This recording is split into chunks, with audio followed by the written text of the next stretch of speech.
you been looking for a podcast to help you transform your physical and mental? One that'll shoot you straight between the eyes with truth and no BS, helping you have the right mindset to accomplish things, the iron will and fortitude to follow through with what you say you're going to do. No excuses. Mark owns martial arts schools, and after 30 years, he has some real insight for real talk, real life, real conversations, motivational, fitness, self-defense, weight loss, live from the Great 1-8. This is Real Talk with Mark Cox.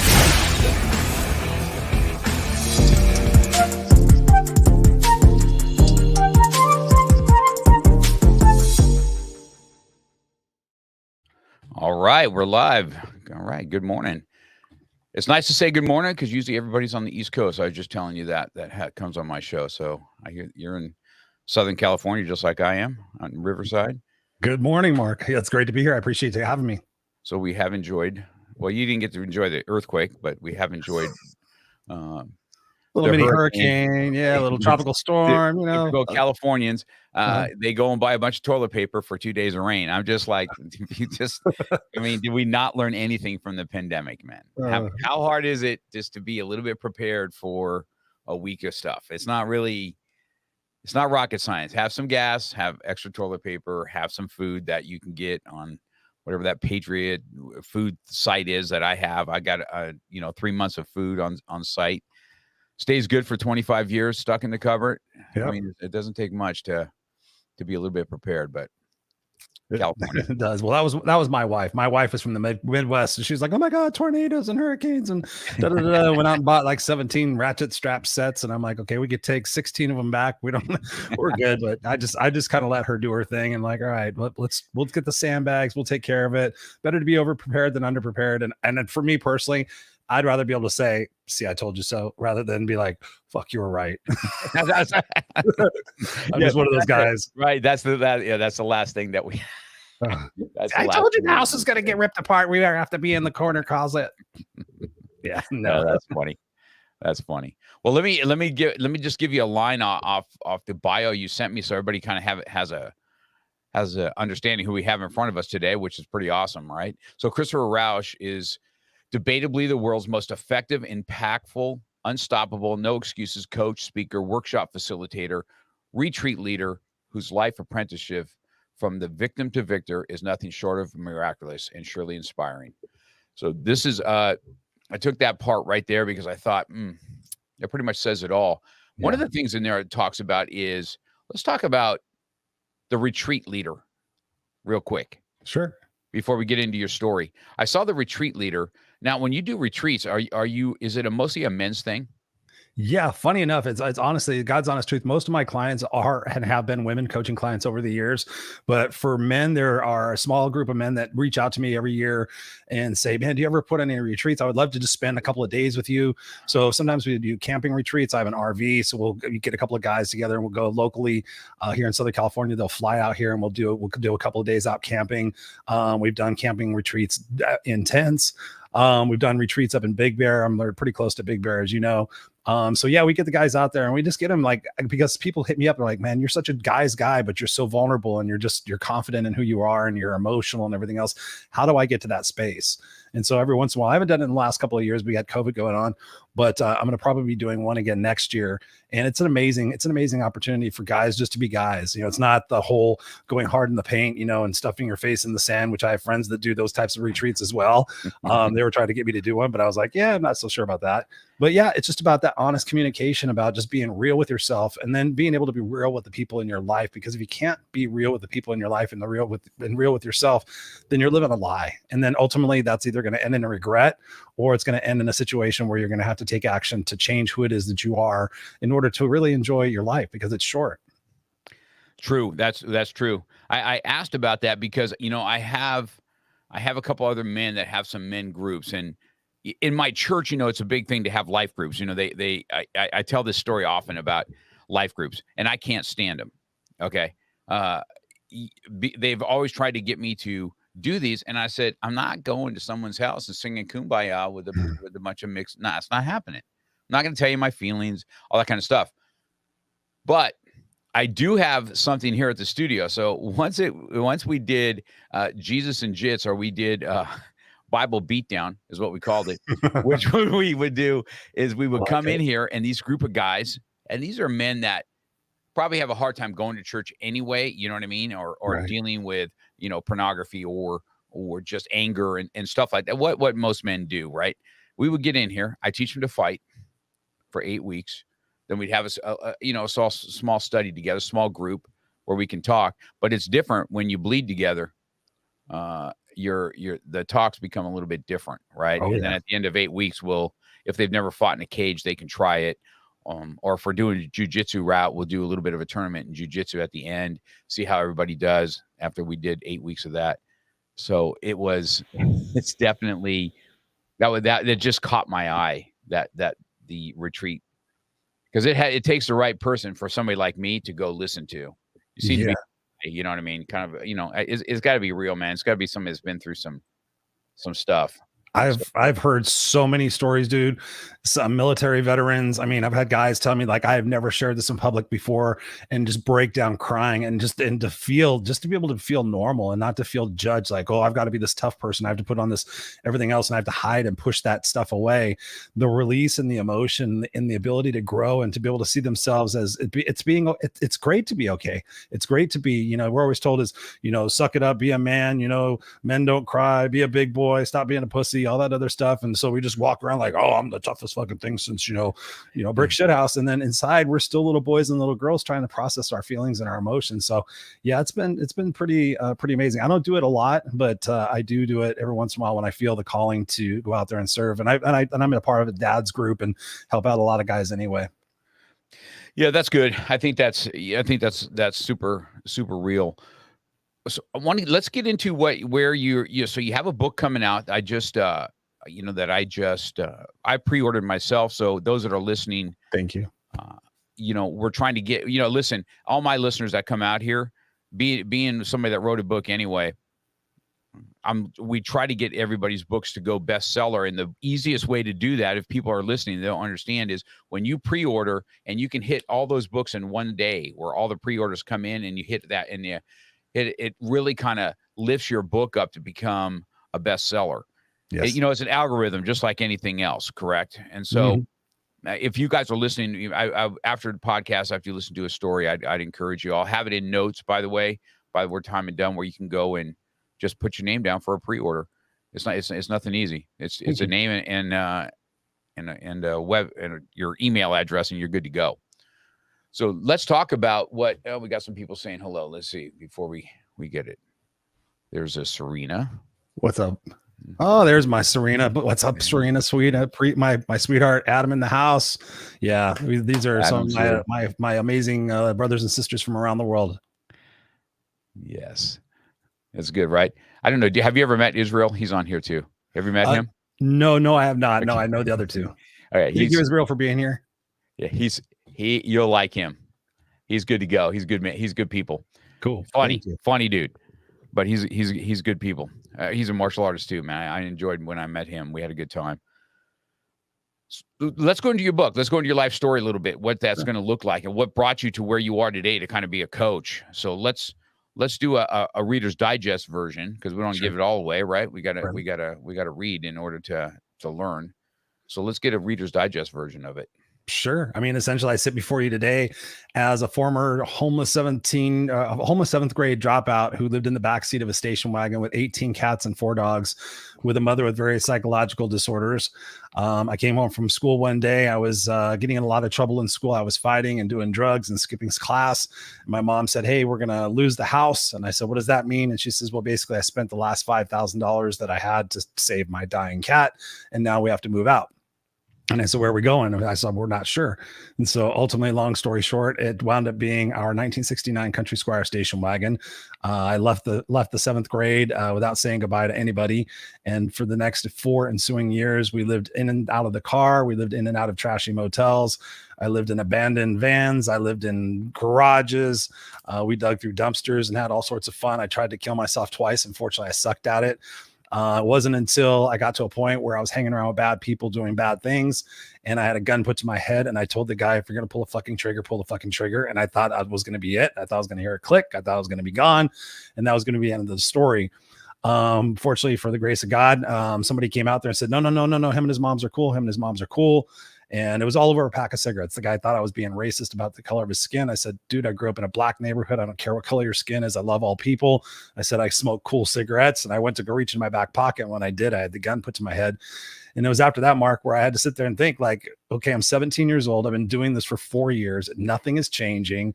I'm getting worse. I'm doing drugs. I'm doing alcohol. I'm working jobs to keep us out of the car in this cheap, sleazy, disgusting motel. And I thought, I'm going to get out of here in a cop car. I'm going to get out of here in a pine box, or I'm actually going to have to take responsibility for my life and actually leave my mother in this situation. And that broke my heart to think that all the time I thought together we're going to get out of the situation. And so once I left her in the motel, I still went back there every night and still gave her money. I started getting around the right people. And then fortunately, I met an amazing woman named Tammy and met her parents. And I thought her parents were going to take one look at this long-haired, cigarette-smoking guy living in an apartment with 5 people and say, get away from my daughter. And he simply said, have you thought about going back to school and getting your GED? And I was like, what's a GED? And I was stupid in school. I did horrible in school. I couldn't see, I couldn't hear. I sat in the back of the class. I was made fun of. So I just didn't do anything in school. And that's nothing to bring attention to me. So for me to be having confidence is an incredible story in and of itself. So I thought, you know what? If this guy believes in me, let me go try. And this is before the internet. So I had to pick up a phone and dial all the schools around my neighborhood and say, do you have a GED program? And they're like, yeah, we do. One of the places did, Wintersburg High in Huntington Beach.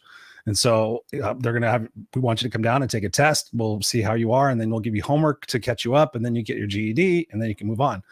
Long story short, it wound up taking me about 3.5 months to make up high school. I was pretty surprised. I guess I was actually pretty smart. And then I went back and I showed the guy, I got the certificate. I got a GED now. And he's like, well, what do you think about college? I'm like, what does this guy want from me? Right. I'm working 3 telemarketing jobs and a construction job. I'm barely eating ketchup sandwiches. And now this guy wants me to go to college. And so long story short, I spent the next 12 years in college and I graduated with my master's degree. The same year I bought my first house. And through that process, I had a very successful stint in corporate. I was the director of operations for a major international organization. And I started coaching and speaking and writing books and doing podcasts just as my way of helping other people, seeing the fact that if I could do it, anybody could do it. And so I just started teaching people how to do it. Then I found out you can make money at it. And it's been a passion of mine for many, many years. And I left corporate in November of 2019 to do it full time. So when you went to college, did you decide to did you have any direction at all? Or did you just try with general education and then you kind of moved into business? Because it says in here that you have a degree in organizational management. Yeah. It was, for me, it was business seemed like the logical aspect of it. So I just went with general business administration for my undergrad and then wound up sitting there thinking like, okay, I've got a bachelor's degree now. Now I can say I was a homeless kid who got a bachelor's degree, but I thought, okay, is that good enough? Am I here to be good enough? What would it take for me to get a master's degree? What would it take for me to get a PhD if I wanted to? And so that's when I went into organizational management, because numbers and getting an MBA for me was not going to be the route. That was not my forte. I love people. I love putting teams together. I love seeing operations meld together. I love seeing organizations like do more effective business with one another in departments. And a lot of the generational leadership that was going on at the time was my forte. It was something I was speaking nationally on, is about how different generations can work together and like use their synergies and learn from their differences. And so organizational management was a natural for me. And that's really what my director of operations career kind of stemmed about, was cohesiveness through all the different international offices that we had, bringing them all together to work on the same team. So you said something in there about working with different, like trying to get millennials and Gen X to merge, is what you're saying, right? Oh yeah. That's it. I did a lot of that is a challenge. Okay, for sure. Uh-huh. And because the Gen X, which would be me, or I might even be before, because I'm 60. Well, I'm 61 years old, so I'm right on the cusp of what that would be, right? Yep. And then to have millennials, and they're just a little bit of a different, they're a different animal for sure. And when you go to hire, it's like, nobody wants to work, and nobody, it's always some kind of a problem, and my feelings, and I have to listen to my son. My son's 24, and he comes home. He stopped the Zoomies now, but he was kind of a co-managing white. He just graduated he's working at Zoomies. He's a great salesman. And he came home and he's like, Dad, I said, he goes, the boss today couldn't come in because he had to have a mental day. I'm like, what are you talking about? And he goes, he called out because he had to have a mental health day. I'm like, oh my goodness. And that's his boss. And I said, well, let me tell you two things. Okay. One, I've never heard of that. And two, don't do it. So there's, figure out how to get through your mental day when you're at work. You know what I mean? Work day is work day. And that was just kind of the difference of the generations I just see. But, watching my father, who's still, I still have my folks, but, he's worked. I don't even know my dad not to work. So, naturally that's what I did. But on the same token, my older son, he helps me run the karate schools and stuff. But he also told me, he was pretty straight with me one day, and he goes, Dad, I just don't want to do what I watch you do. Yeah. It's just, all you did is, you'd take us to school, you'd get to work, you'd come and put us to bed, and we would see you here. You're always at our events and stuff, but, I just seen you knew nothing but work. And I told him, I said, well, when you were young, it was hard for me because I was going through a divorce, and Sanctuary was a studio. So it's where I spent most of my time, unfortunately. And so, having those real talks with your kids, and those was, sounds like probably something you kind of merge that kind of stuff together, if that's what it is. I thought that was interesting. It's just an interesting degree, because I am so not organized. Okay. First of all, I'm a visionary, right? You see that if you coach companies, right? You got, kind of the CEO, the visionary, kind of putting things in play. I'm not a micromanager either. I say, here's what I want to see. Here's where I see the vision. Let's take it to that level. And then I kind of like branch it out. And so I'm sure that's what you see when you're in your corporate world, and kind of how you have them merge. Is that correct? Yeah, it is. It really one of the greatest lessons that I've learned about relationships, because my mother was basically the FU person. Like, she didn't give a shit what you thought. She was always had to be right. She got fired from every job she ever had. She lost every relationship she ever had, including my sister.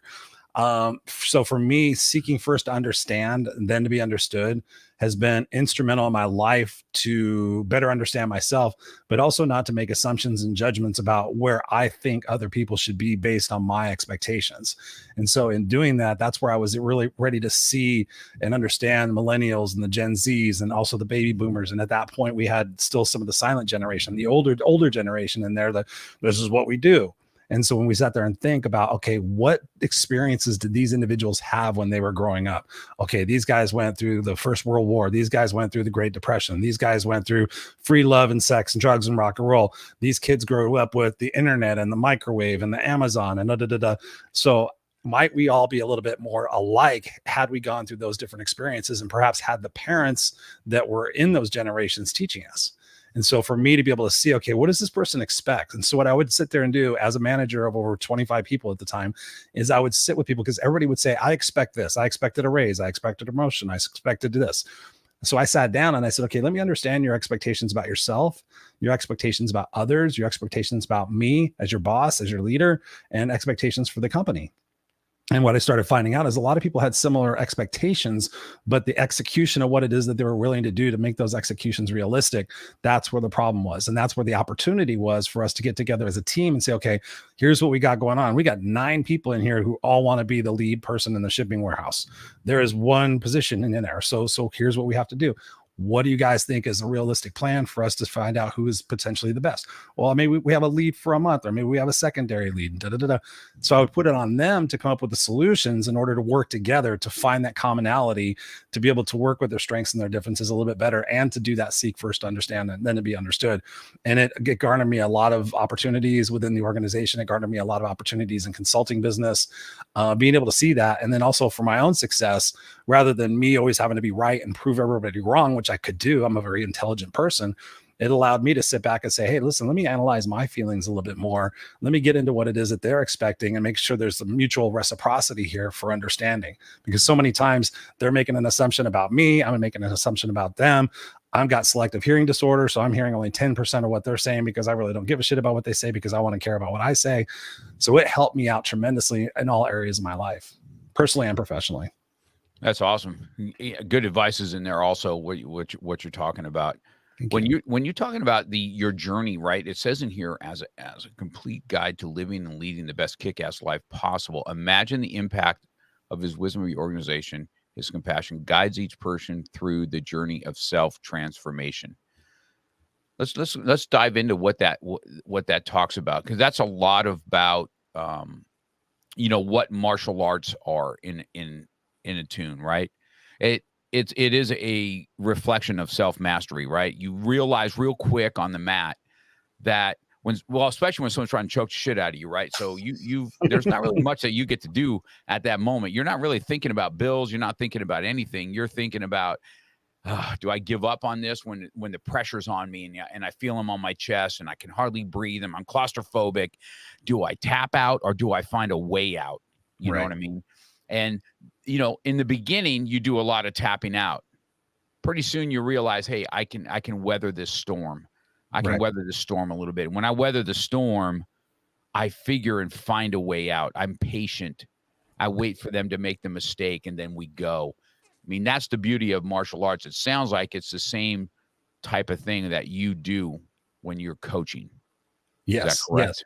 Yeah, Mark. I mean, it's a great opportunity to talk about. For me, it's 1%. Like if I can just get 1% a little bit better every single day, compounded over a period of time, what is that going to result in my confidence and my perspectives and my ability to sit there and say, am I doing my best?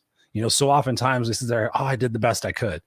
But did we ever really analyze, was that the best in that particular situation? Or did I do the best to feel comfortable, to feel safe, to feel certain, to feel secure, to feel like I'm not going to lose my ego because maybe I didn't do my best?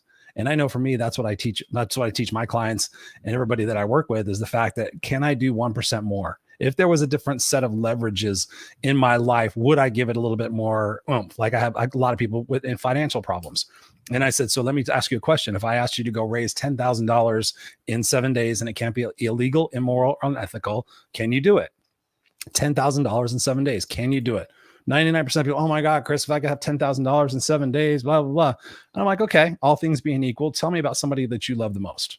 Usually it's somebody's kid. I'm like, tell me about your kid. Oh, my kid name's Todd. Okay, tell me about Todd. Todd's 7 years old. How much do you love Todd on a scale of 1 to 10? Todd, scale of 1 to 10, 10. I'm like, would you take a bullet for Todd? Yes, you would. Okay, awesome. Well, now I'm going to go dark, because I believe that things happen when we go dark. We have to get to the bottom of what it is that we really are going to find our leverage and our true strength and resiliency. You walk through the door after work tomorrow and Todd's sitting in a chair and there's a man with a 9mm gun pointed at Todd's head. And the guy says to you, hey, you need to raise $10,000. It can't be illegal, immoral, or unethical in the next 7 days. Otherwise, I'm going to pull the trigger.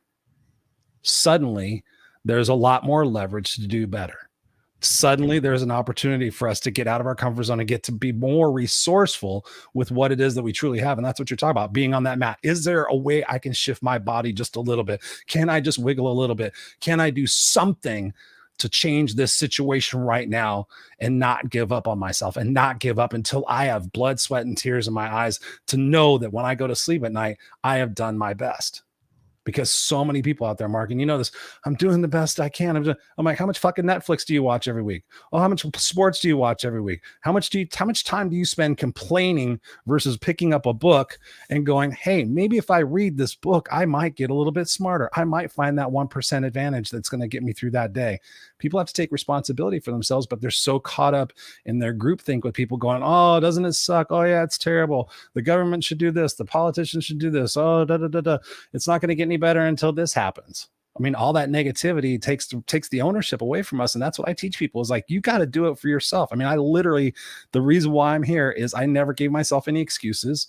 I just kept putting one foot in front of the other in every uncomfortable situation that I really was like, I have no idea how I'm going to get through this, but I'm just going to get through it one step at a time.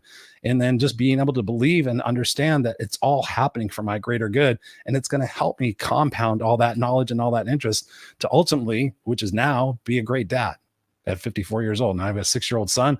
And so I can look at my entire life and go, wow, that all prepared me for that. It all prepared me to write this book. It's just you and me, kid. I mean, the story of my life is unbelievable. So all of it has combined to be able to create the man that I am today, to be able to help the thousands of people that I do.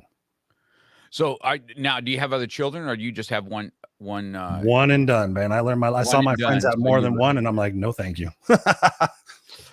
I have 4. So, and I raised 5. I have another boy that I brought in when he was 12. Oh, wow. Nice. And so way back in the day. And so I've got 3 boys and a girl, right? All grown adults now. 54.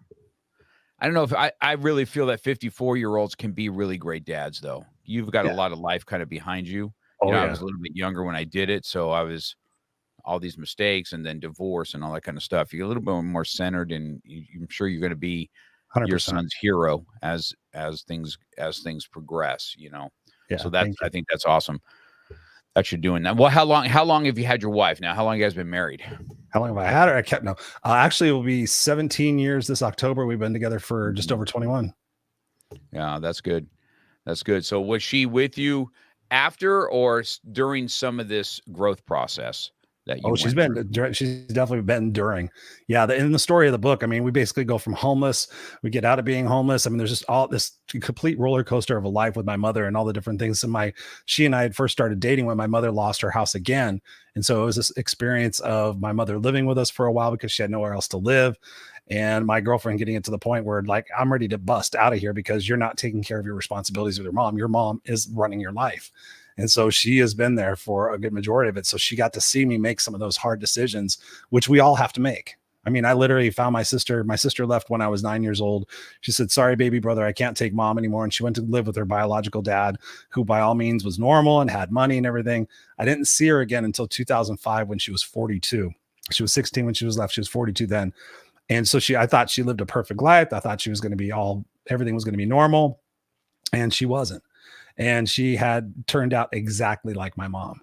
And so for me at that particular point in my life, I wanted nothing more to ever have a family. I just wanted a family. Everybody else had a family. I saw it on television, and that's all I ever wanted. And so when we got kind of reunited, it shocked the hell out of me that my sister turned out exactly like my mom, but still hated my mom.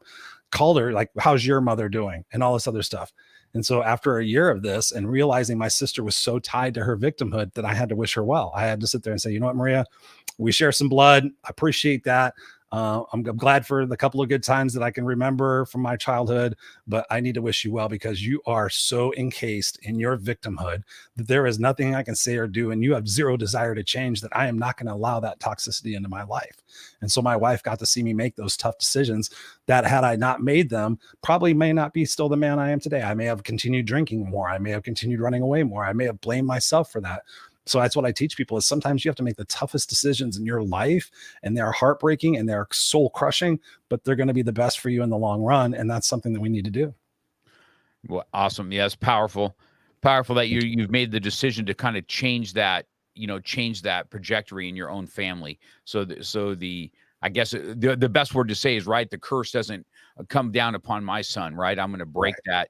I'm going to break that. So it's, he's got a fighting chance to not go through, through victimhood or whatever life hits him with.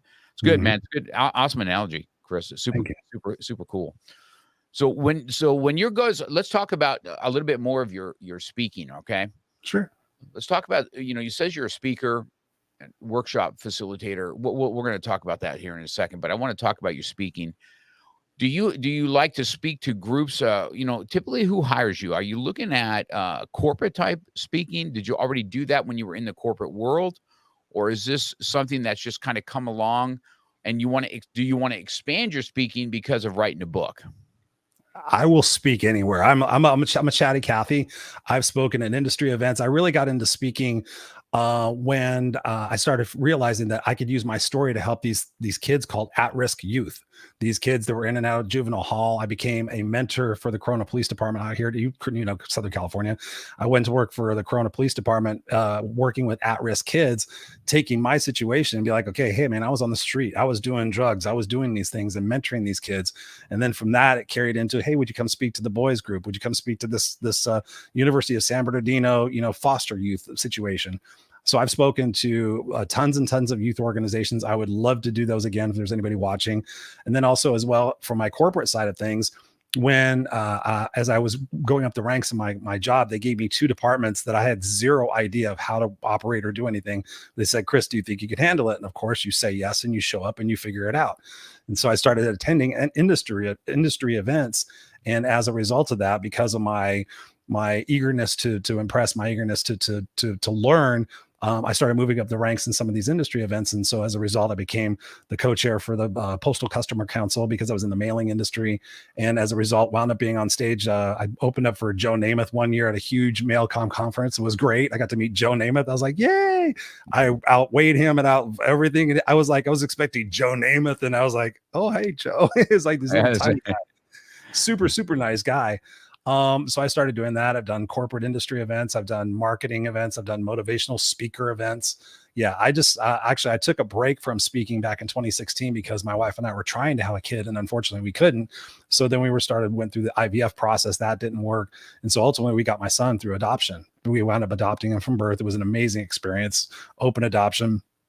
But I decided, because I saw my friends trying to be parents, but also trying to hang on to their egoic validation of the things in the careers that they were in.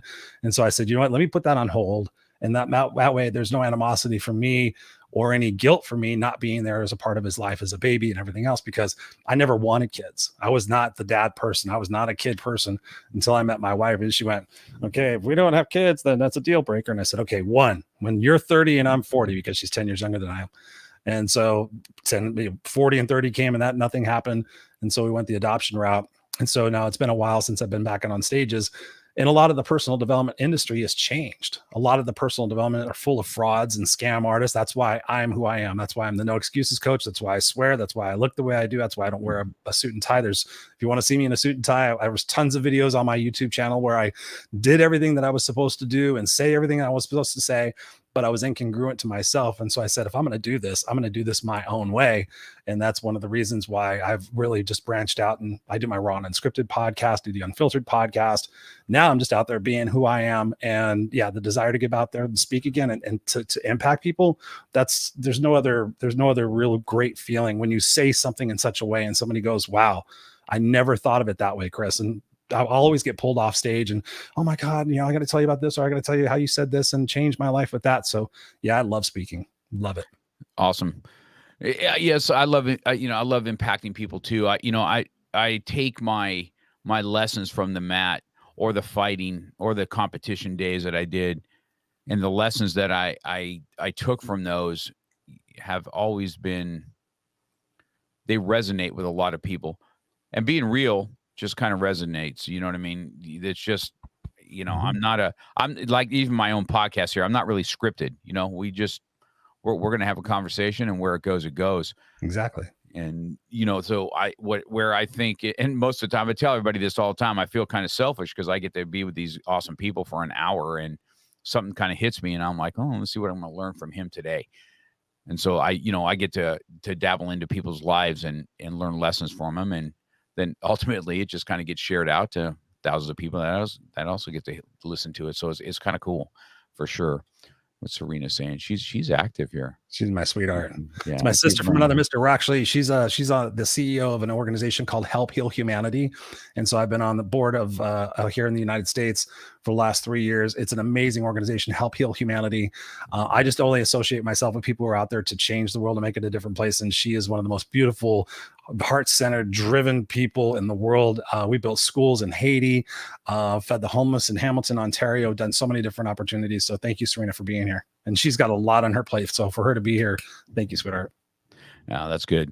That's good. Isn't it awesome to have good people in your life? Oh, I'm telling it's you, amazing. Man, I couldn't do it. I couldn't do it without my school, man. The people in my school have just been with me on such a roller coaster of stuff for sure.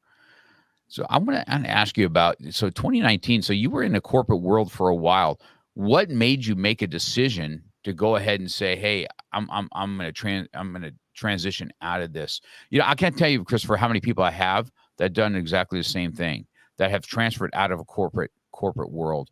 Now, was this a COVID thing, or is this before COVID? Just what you decided to do? Yeah, that's a great question. I found myself very successful and very comfortable. There's an amazing book out there called The Big Leap by Gay Hendricks. And in there, he talks about, are you operating in your zone of greatness? Are you operating in your zone of excellence? Or are you operating in your zone of genius? And so I was like, leadership excellence. Like, I'm excellent at leadership. I'm excellent at operations. I can take dysfunctional teams, put them together. I can change operational deficiencies in England and Austria. I could do all those things. Excellent. I can do it in my sleep. My zone of genius is being able to shift people's perspective about their past, present, and their future. And because of my position at the job, being there for over 20 years, I had 6 weeks of vacation. I had a corner office. I had amazing, but every other Friday, I had everything that was perfectly comfortable and safe. I made 6 figures. I was comfortably miserable. I would sit in traffic on my way home going, when am I going to follow my heart? When am I going to follow my true dream and operate in my zone of genius 100%? And simultaneously, the organization went from being privately owned, which was amazing. It was all about the customers. It was all about the employees. Take care of the customer. The customer takes care of the employee. Take care of the customer. Customer takes care of the company. And then, of course, you sell it to a couple of private equity groups. And then all of a sudden it becomes about the KPIs and blah, blah, blah. And where are we doing our metrics or blah, blah, blah. How much more money can we charge? How much more can we take away from the customer? And I became disgusted with it. And because I'm not a very shy person, I was very vocal in some of these meetings as a director saying, we've spent 45 minutes talking about this, but not a single person has asked what's in it for the customer. What's in it for the member, right? How are the staff going to deal with these questions when they say, we're going to charge $50 for an electronic card that literally is free? Like, how are we going to get away with this? Oh, Chris, you're being negative, blah, blah, blah.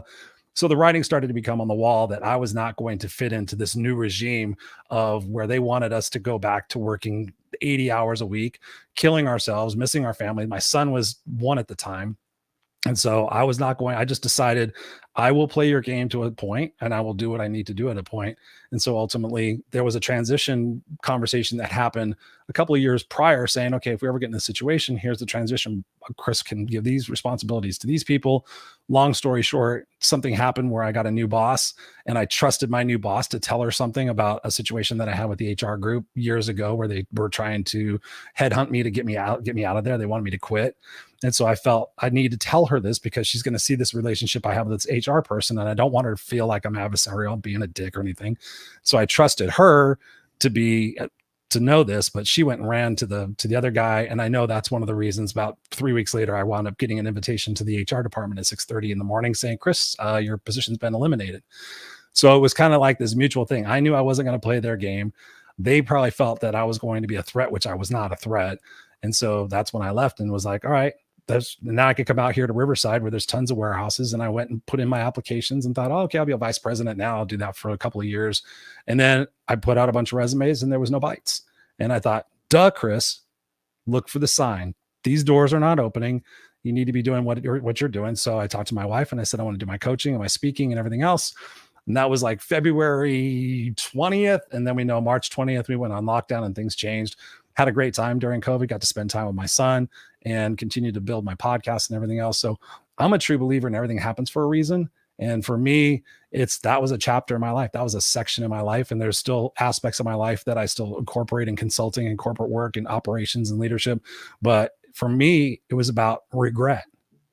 I did not want to regret. I did not want to play it safe for the rest of my life, hoping, wishing, and praying that someday I was going to be discovered. Sometimes you got to jump. And there's a great video out there by Steve Harvey. It's called Jump. He's in a parking garage. There's two of them. One he's doing the Family Feud, but he's in a parking garage. It's 1 minute and 35 seconds, I think, maybe 1 minute and 55 seconds, all it's said and done. And he talks about this, Mark. He's like, oh man, they're doing this and they're doing that. And they're having their own business and they're flying and they're going to the south of France. Well, when am I going to do that? Well, what they did is they jumped. They jumped and their parachute didn't open when they jumped. Their backs got scraped up. They got scared, but eventually their parachute opened. Like for me, I was scared every step of the way, every part of my life, but I just kept taking that imperfect action. And so I just decided you got to run and jump. And yeah, the parachute will open, and it does. Yeah, that's awesome. Yeah, I find that so much. I don't know if you know Tina that just says hi to both of us. I don't know if you've met her before. Yep. What's up, Tina? Thank you for being here. She's another one that left the corporate world to go after what she wants. It's yep. I've seen it over and over and over again. I say this all the time about corporate world, right? They pay you just enough not to quit, and you do just enough work not to get fired. Is the corporate life. That's the experience that I see with it for sure. I can't imagine anymore right now. It's got to be so insane. Again, with the multi-generations and what people have experienced emotionally and mentally and financially with COVID and whatnot, it's hard. I can imagine leadership is tough right now. I've got some friends that are still in there and they are struggling. So let's just break that down, because let's tell the audience this, okay? Because leaving a six-figure, right? And then, COVID hits and it gave you the opportunity. When you made the decision, let's look at one aspect on, okay, how am I going to grow this? So how did you start the process? Who'd you go market to say, hey, I'm a coach now, or this is what I'm going to do, or I'm trying to speak? Did you do it organically? How did you go about going to grow what it is you're going to be next? It was, that's a great question, Mark. Yeah, literally, it was a continuation based on word of mouth. I mean, a lot of my coaching clients come from word of mouth. I'll work with a coaching client for 6 months to a year, depending. Sometimes the first 6 months is just unwiring and refiguring out, old belief patterns. And then the second 6 months is really about attacking new goals. But a lot of it's from word of mouth. People just sit there and find out from my coaching clients, like, what are you doing? You're actually happy. You're actually executing on things. You're actually eliminating things and tolerations in your life that you've been letting happen and build up for so many years. Even people within own people's families, they're like, wait a minute, you used to put up with all this bullshit and now you don't do this anymore. Who are you working with? And so a lot of it has always continued to be word of mouth. That's where a lot of get up my coaching clients. But it was funny, you attract likes. So I started marketing more towards people on LinkedIn who were in my situation. They were in their 40s and their 50s and their 60s, and they were doing good and they were good enough.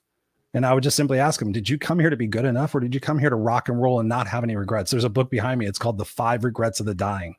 It is bar none one of the most impactful books. Have you heard of it before? Yes. So, so the hospice, for those of you guys who don't know, a hospice nurse sat down with all these people who are dying. That's their job, is to help them transition when they pass away. And she took a list and said, okay, what are the 5 regrets of the people that I'm sitting here watching pass away? And the top regret is that people thought they lived the life they thought they were supposed to live instead of living the life they wanted to live. And so by using that and engaging with people, because I'm all about relationships, I'm not about clicks and marketing techniques and sales pitches. I just connect with people and let them know what I do. I check on them every once in a while, see how they're doing. And every once in a while they go, hey, you know what? I'm ready to work with you. And so for me, I was finding that there was these people that were going, man, I'm doing just good enough. I'm kind of scared. I'm like, okay, what kind of example are you setting for your kids? Do you want your kids just to play it safe for the rest of their life? Or do you want them to go out there and jump and get their back scraped up and figure out what resiliency is, figure out what courage is, figure out what confidence is, figure out when your back's against the wall, you need to figure something new out, as opposed to going, oh yeah, I'll do it. And so I believe it was a mutual understanding between myself and the organization to say, that was my time. That was my time. And so when I look back on that, there are certain aspects of my identity that I was not prepared to deal with, because I was a director of operations. I had $17 million worth of budgets. I had international responsibilities. And then one day I was not needed. And the guy who took over my position was a dear friend of mine. And I kept asking him every day, I'm like, dude, I know I had all these things going on. I said, if you need any help, I'm glad to help. Nobody needed me, Mark. And so that process of me sitting there having to re-identify with who I was based on what I was doing, that was a bit of a challenge for a few months. But then through that, it's like, okay, if I continue in looking at that door that's closed, if I continue on looking at who that person was, is the person who got me here, that same person isn't going to get me to where I need to go next. And that's what I teach people. It's like, you need to change your perspective about shit. Let that door go. Let that section of your life go, and start doing what it is that you can do today so that you don't have any regrets tomorrow. Yes, that's so I love to hear how that process is, because the reason I asked the question is I think a lot of people are scared. They don't do anything because of fear. Yeah. They don't want to take the risk, right? And then that's where the regret comes. They're like, if I would have just done that. Oh, if I would have just done that. You know, even myself, I was in that same token. I don't think I think as long as an 18-year-old, I always wanted to be a real estate investor. I tried all kinds of stuff, but I never really had a coach that would push me over the edge or teach me what can I really do this. And then now, so today, right, I own 2 properties now. I just closed on one in Georgia, these Airbnbs, and I just bought it. You know, I bought this 5-acre property with these for Airbnb that was built for Airbnb. I have another little apartment by the college that we rent that's out in Georgia. And I have a goal now to have 5 more before the end of next year, right? So I'm starting to live what I wanted to do at 61 years old, or 60. How old am I now? No, that did the same shit, I'm 62. I'm not even 61. I'm going backwards. Ever since I hit 60, I decided I'm going to go backwards in life. So yeah, I do that sometimes too. There's my buddy Walt. What's up, Walt? So so this is what I decided. So the reason I asked the question of you is because I think a lot of people are like, oh, I can't just walk away. I can't just walk away. The same with my studio.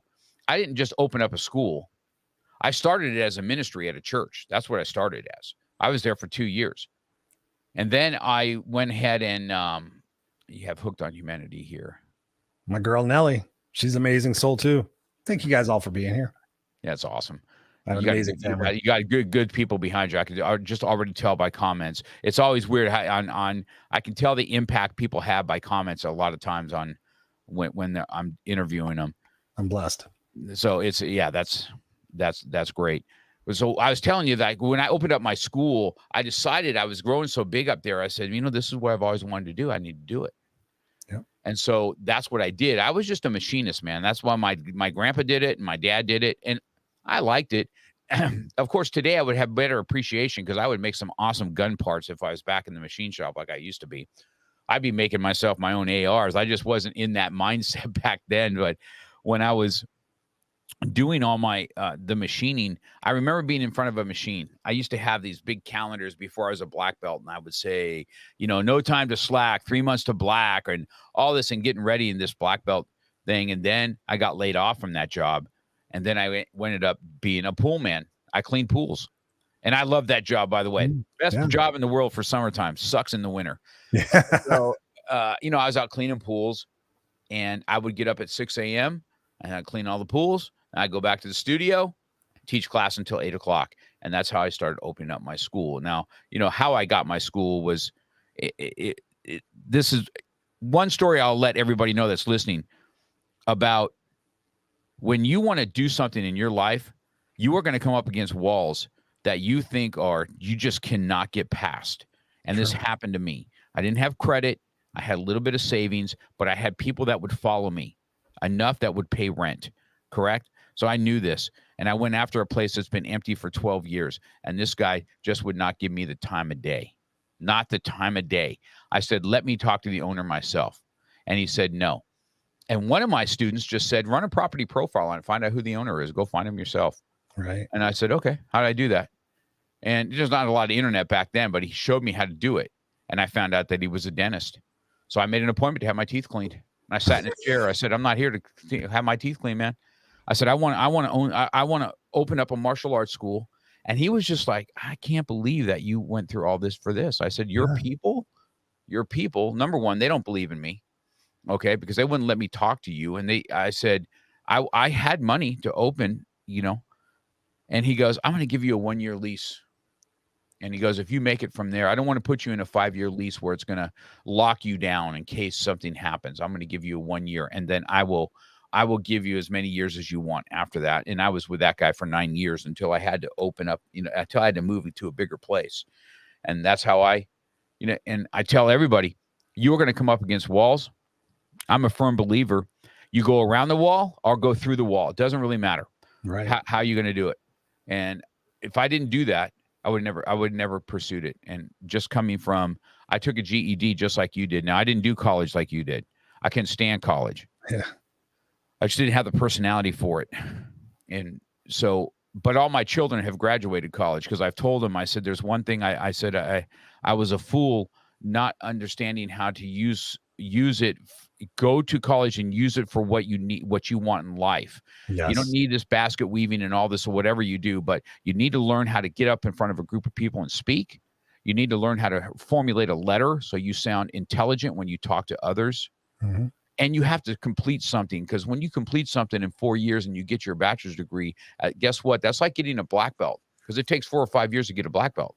Yeah. That means somebody did something disciplined enough in order to graduate, or disciplined enough in order to graduate for a black belt. I said, that is the beauty of what college is. You can't quit, and you want to quit a lot of times. Mm-hmm. Oh, so it was definitely not easy. It was a lot. I got divorced during that. The first divorce, I've only had one. Yes. You only had one? Yeah. Yes, me too. I hadn't done it again just yet. So it's never late. Just switched my career aligned with my purpose at 44. The best thing I've ever done. Found what happens I didn't even know I missed. That's your buddy, Walter. Yeah. Fico, he's a good guy. This guy needs to be on your show as well. He's a great guy. He wrote a book, Monsters in My House. I mean, incredible. Okay, I'm going to reach out. Walter, if it's cool with you, I'm going to reach out to you after this. Fico, I don't know if you've met Fico before. Are you in CLA? Is that how we met each other? Are you in the CLA, or how did we meet? How did we find each other? You and I? Yes. I'd have to go back and look at my notes. I've met so many people in the last couple of weeks and the last couple of months just promoting the book. But yeah, I'm not exactly sure, but I don't know. I'm not sure what groups you're in or how we found each other, but Fico here, he's a good guy. This guy is a lieutenant colonel in the Army. Wow, I just actually interviewed one on my Raw and Scripted show a couple of weeks ago, Green Beret Lieutenant Colonel. Yes. Yeah, this is him too. Fico's a good dude. And nice. You have Hooked on Humanity. I'm sure this is another one of you guys. Got such good followers, man. Good comments. And one of the things I can really offer people is the thing that was illuminating for me when I think about regrets and I think about that sense of leverage that we need to have in our life. For me, I was at a funeral back in 2008 and my life was great on paper. I was probably drinking a little bit too much, but everything on paper was fine. And I sat there and I was watching all of my coworkers up there eulogizing this lady who I worked with, who I didn't really know that well, but I went there out of respect to pay my respects and everything. And everybody was getting up there. My buddy Dave Riley gets up there and starts blubbering about what a beautiful person she is and how much difference she made in his life. And honestly, Mark, I sat there, I thought, okay, if I died tomorrow, who would show up and what would they say? And I figured 10 or 15 people would show up with cases of Miller Genuine Draft and bottles of Jack Daniels and Motley Crue and Bon Jovi records. And they would talk about all the stupid shit Chris did. Oh my God. Remember that time he did that? Remember the time he passed out? Remember the time he drove a sandrail from Competition Hill without his fucking lights on? Remember that time he did this? Remember that time he did this? Remember that time he thought this? Oh yeah. He was a homeless 7th grade dropout who came back and changed the world. And I thought, I don't want the postscript on my life to be, he was a party animal, girl chasing, rock star dude. And then he changed the world. And so I really thought about it and it bugged me. And as I was driving home, I'm like, what can I do with this? What can I do with this? And I, not knowing anything about anything in that situation, I decided, I went home and I wrote my eulogy by hand. And so as I was writing it out, I wrote it out, went to the kitchen, got a glass of water, came back, and literally was going to push it to the side of my desk because I'm always about go, do the next thing, do the next thing, do the next thing. And I thought, all right, I'm like, fucking go put this over here. I'm like, wait, let me just pick it up and read it. So I start reading it. And I'm like, well, if I was at a eulogy or a church service, they would read it out loud. And so I said, me. And so we're gathered here today to celebrate the life of Christopher Rausch and blah, blah, blah, blah, blah, blah. Mark, I get halfway down. I start crying. Because I get to a point where it says, Christopher Rausch will have fought for what's right and what's fair. He will have risked for what's that mattered. And he will have left the earth a better place for who he was and what he did. And in that moment, I had tears right now. I'm like, if I can live that life, when I live that life, as I choose to live that life every single day, I can't have any regrets, because if that's what the picture of what it is that I'm supposed to be doing here, if I make sure that that's the focus and the intention of every single day of my life, then that's a beautiful life. And so many people don't have that vision. So many people hope, wish, and pray that someday something's going to change or someone's going to change. The thing that has to change is what's going on between right here. We don't get guaranteed the next 10 minutes. I could literally slip down my stairs, fucking crack my head open. I could have a heart attack. I was in the emergency room 3 weeks ago. That's another story. You just don't know. So what, every single day, if this is the last conversation that I ever have, can my son watch this and go, fuck, dad was living on his point? And so that's the clear vision that we need. And in order to have that vision, we need to have the right people supporting us who don't say, oh, it's stupid to quit your job and go for your dreams. You should play it safe. You used to be homeless. You make 6 figures. You should do this. You need people saying, yeah, go do it, dude. Have a backup plan, think a little bit smart about it, but go do it. Why? I don't want to sit there and think about all the different decisions and things I could have done with my life and all the people who poo-pooed my stuff who are going to be dead before me, perhaps. I'm not going to think, I don't want those regrets. I want to look back on my life and go, man, that was scary, but it was fun. Man, that was scary. That didn't work out. But guess what? This worked out. Maybe that didn't, blah, blah, blah. Did I make an impact in the world? Did I live? Am I going to check in with God? And is he going to be like, yeah, you did a fucking great job. Cool. And that's where I look at it. Right. Awesome perspective. I did, that's the reason I started my podcast, even through when the COVID in 2019 is kind of when I started, right? Also. And I'm like, you know what? This is going to be for my great grandkids who's going to be able to see me and know hey, this is what my dad stand for. This is what your grandpa stood for. Yeah. They're going to be able to come back on this and say, and I did that. I lived life on the edge. Was it easy? Was it easy owning a martial arts school? No. Because I'm telling you, first of all, I don't have the typical body of a martial artist, right? I've always been a bigger athlete, and I've been the Hulk smash, you know what I mean? So I just did all this, and it took me a long time to win tournaments because I get kicked out of them for excessive contact, all kinds of shit, and trying to get myself formed to be a better human. I didn't really do martial arts and learn how to fight. I was just a naturally tough guy being bullied in school all the time. It just kind of made me that way. Yeah. And I really took martial arts because I thought, you know what, I'm going to be able to kick the shit out of you even more now. That's what I thought until it really kind of formed my life. Right. And so, I think that anybody, and you're right. You said something in there too. You said you got to be smart about it, which I was, right? I was still cleaning pools and doing it, but I tell everybody, I said the day the pool place kind of sold his business and I didn't have the cushion anymore. Mm-hmm. When it became a must, then it became a success. Yes. And then it wasn't a success out of the way. I had to go find a coach because I was drowning, because I could do good martial arts, but I didn't know how to run a business. I didn't know how to do it at all. And I found a coach. I found a coach just by the grace of God who's still, who I've interviewed today. And one thing he's always told me, he goes, you want to know, he never even charged me a dime, this guy. He changed my life and never charged me nothing. He said, you get here on the airplane, I will put you up and I'm going to teach you how to make money in the martial arts. And I remember being in my head, everybody just drilling me all the time. You're just going to do karate? That's not a job. That's not a job.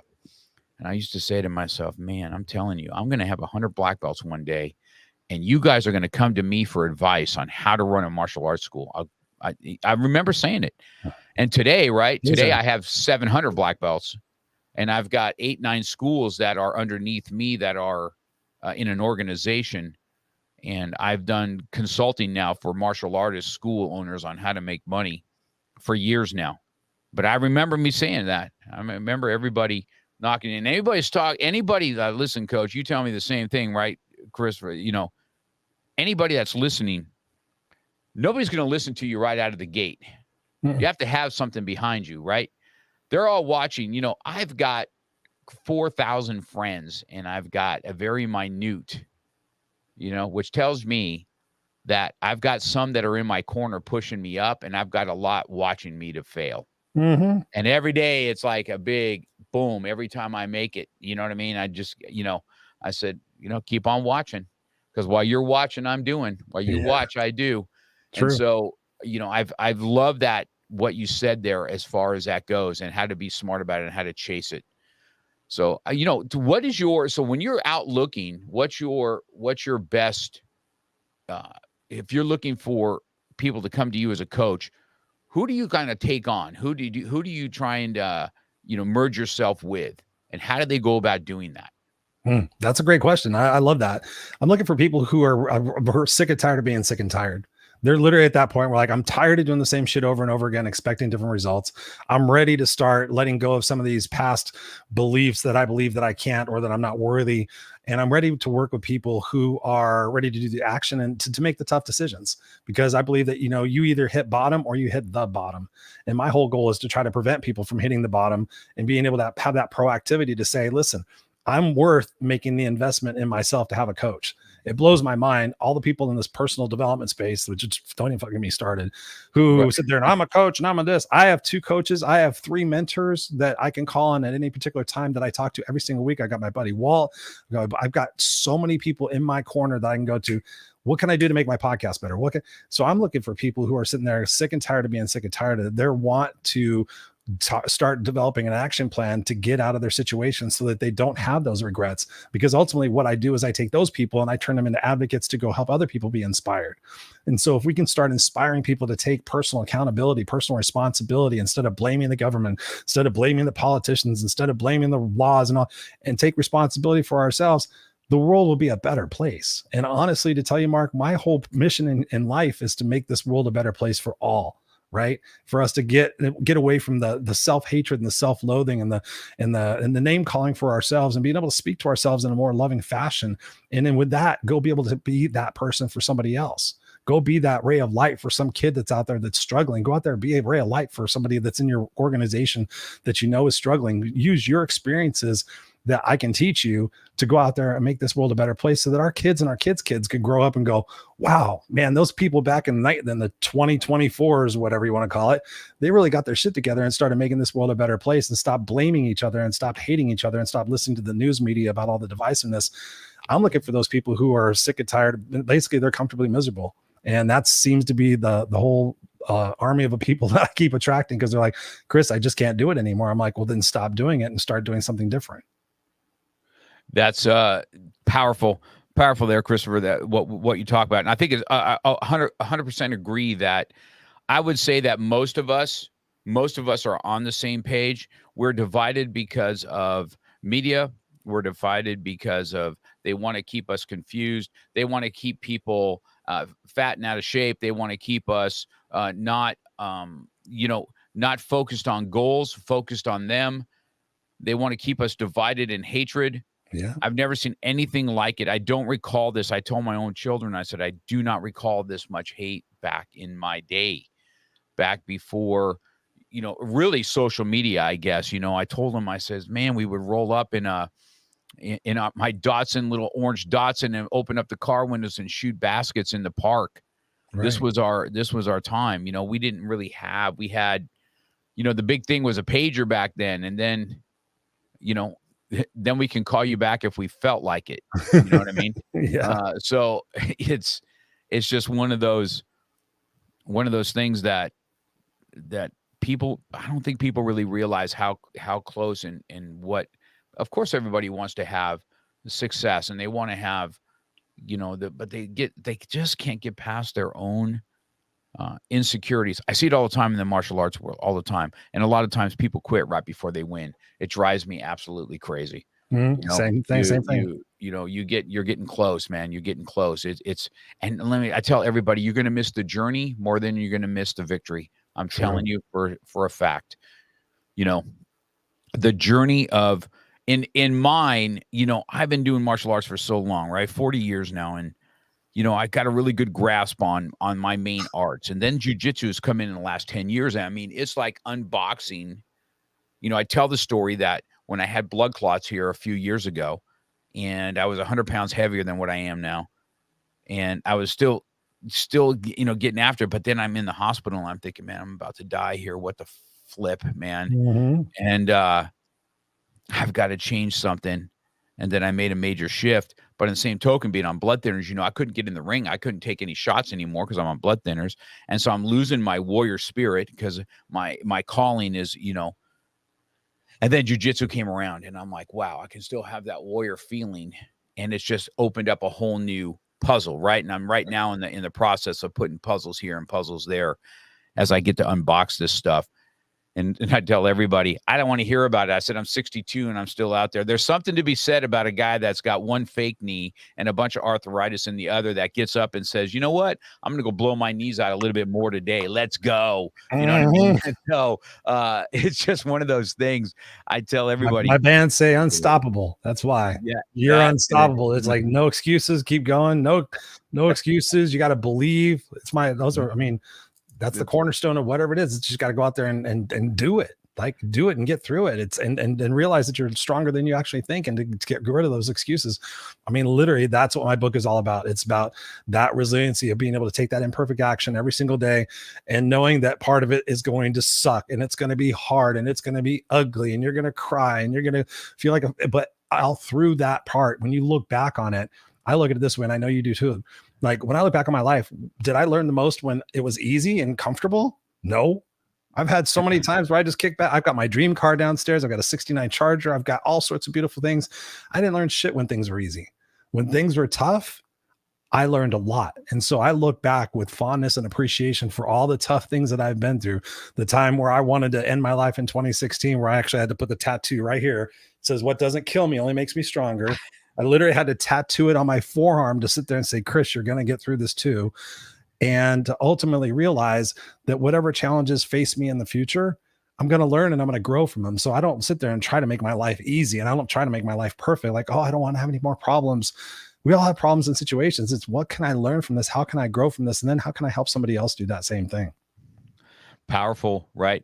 I tell my students often, if you can tell this phrase in your head, sometimes this too shall pass. Yeah. Okay. And it is so true that this too shall pass. And if you can put that in your head that, you know, and I also tell them when you want to quit, when those times that you want to quit and you're writing down, just don't quit today. Think about that tomorrow. Mm-hmm. Don't quit today. I love that. Think about that tomorrow. And then all of a sudden, you know, your mind kind of shifts after a good night's sleep. And we have all these goals in the morning. And then of course, life, you know, likes to throw the boom, boom, right? They like to throw the right, left hooks at you. And you're either dodging or you're taking a few and you're countering. It's just, it's just what it is. It's always a fight. It's always a fight, man. Yeah. You know, But 1 minute, right? One minute, one more round. I tell them all the time, you got to take that 1 second to the 1 minute, to the 1 round, to the 10 rounds, and just keep on going. You can't stop what you're doing.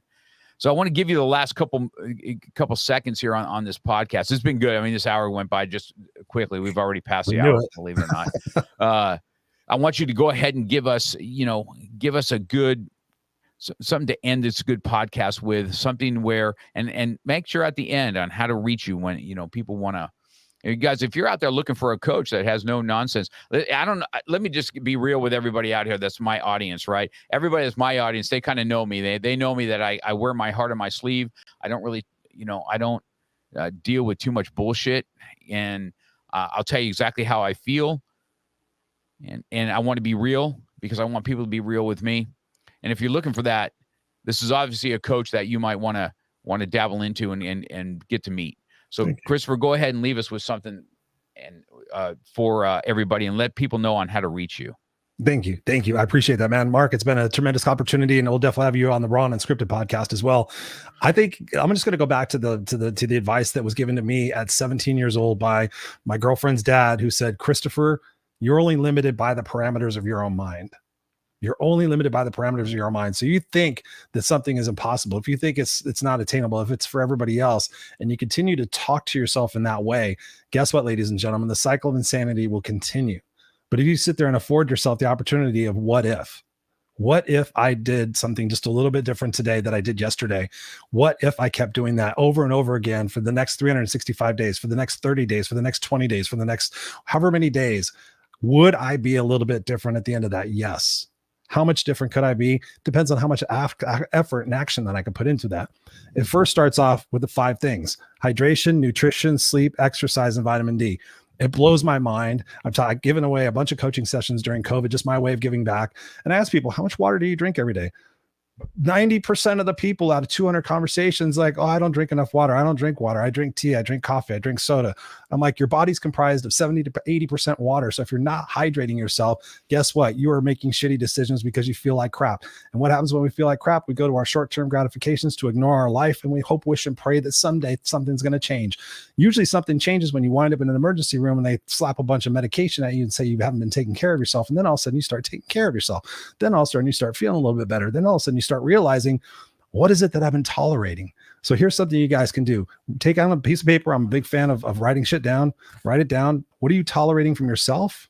What are you tolerating from others? What are you tolerating from inanimate objects?